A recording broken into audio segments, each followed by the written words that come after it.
بسم اللہ الرحمن الرحیم۔ میں حضور شکیل بھائی ایک ٹی وی چینل پر تھا،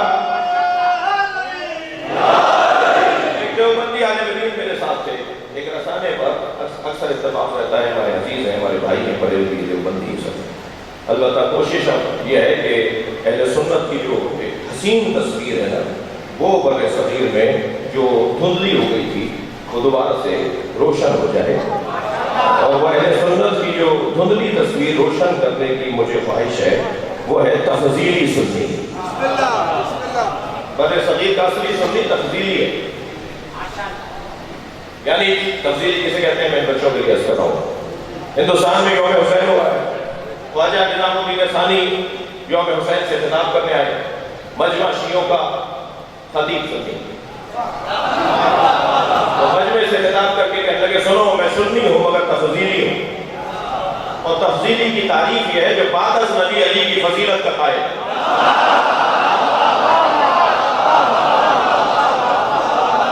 میں سب کو کہتے ہیں، میں سمجھانے کے لیے تمہیں دلیل دے رہا ہوں۔ جناب خواجہ صاحب فرماتے ہیں سنو ترتیبیں دو طرح کی ہوتی ہیں، خواجہ صاحب کا جملہ سنو، ترتیبیں دو طرح کی ہوتی ہیں، ایک ترتیب خلافت ہے، ایک ترتیب فضیلت ہے۔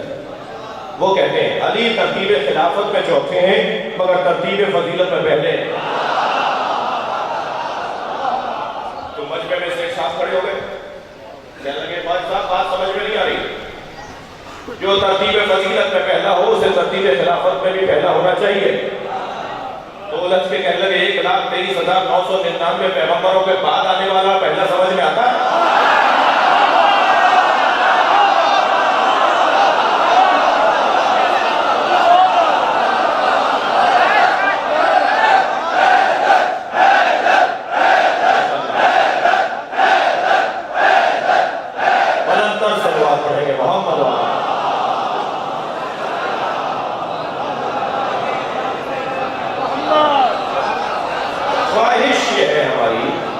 کہ جو اہل سنت کی صحیح اور واقعی تصویر ہے نا وہ یہ تصویر ہے تفضیلی سنی کو نام۔ مجھے علامہ اقبال کی دو مصرے بڑے مشہور ہیں، ہے ان کی طبیعت میں تشیع بھی ذرا سا، ہے ان کی طبیعت، ابھی شعراء کرام بیٹھے ہوئے ذرا سنبھل سنبھل کے شعر سنانا ہے ان کی طبیعت میں تشیع بھی ذرا سا۔ اقبال کہہ رہے ہیں تفضیل علی ہم نے سنی ان کی زبانی۔ تو یہ تصویر ہے جو تو وہاں میرے ساتھ ایک دیوبندی عالم دین تھے، وہ فرمانے لگے آپ تو سال بھر مجلس سے پڑھتے ہیں، مجھے بھی کچھ کہنے دیجیے۔ اہل بیت کے فضائل آپ ساتھ بھر پڑھتے ہیں، بار بار پڑھتے ہیں، ہر روز مجلس پڑھتے ہیں، تو میں کچھ مولا کی شان میں اہل بیت کی عظمت کو کچھ کہنا چاہتا ہوں، مجھے کہنے دیجیے۔ میں نے کہا جی میں اپنا وقت بھی آپ کے حوالے کرتا ہوں، میرا تو دل کرے گا کہ آپ ہی بولتے رہے۔ انہوں نے بڑا اچھا جملہ کہا، کہنے لگے خبردار اہل بیت کے برابر میں کسی کو نہ کرنا بٹھانا، کوئی اہل بیت کے برابر بیٹھنے کا قابل نہیں، اس لیے کہ اہل بیت کے بچے کے پاس جنت کی اونرشپ ہے۔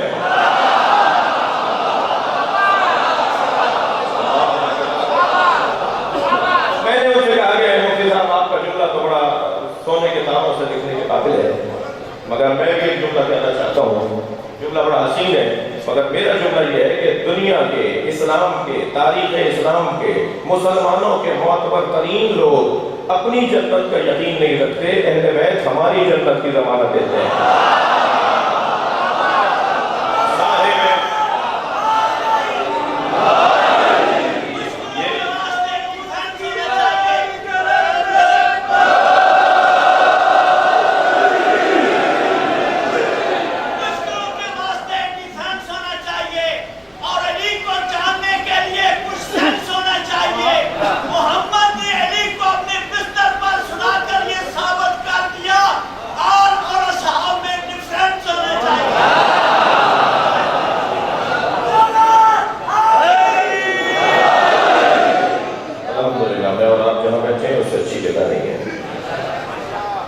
نگرانی یہ سن 61 ہجری میں امام حسین نے عالمی اوپن یونیورسٹی کی بنیاد رکھی تھی۔ یہ مجلس اس کا ایک کیمپس ہے، یہ ہمارے امام بارگاہ حسینی یونیورسٹی کے کیمپس، یہ یہ مکمل نظام تعلیم ہے. اور جہاں نظام تعلیم ہو اور نظام تربیت نہ ہو تو پھر تعلیم فساد پھیلاتی ہے تربیت کے بغیر. تو ہمیں ایسی تعلیم نہیں چاہیے جو تربیت کے بغیر ہو. جو بغیر تربیت کے تعلیم ہوتی ہے پھر وہ ایٹم بم بنواتی ہے, پھر وہ لوگوں کو مارتی ہے.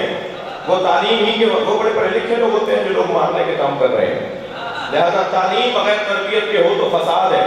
لہذا حسین ابن علی نے اپنی یونیورسٹی میں تعلیم کے ساتھ تربیت بھی رکھی ہے. ممبر بھی رکھا ہے, فرش بھی رکھا ہے. ممبر تعلیم کے لیے رکھا ہے, فرش تو نپور مٹانے کے لیے رکھا ہے. اگر آپ ہمارے لیٹسٹ ویڈیوز کے بارے میں جاننا چاہتے ہیں تو ہمارے چینل کو سبسکرائب کریں اور بیل آئیکن کو پریس کریں. شکریہ.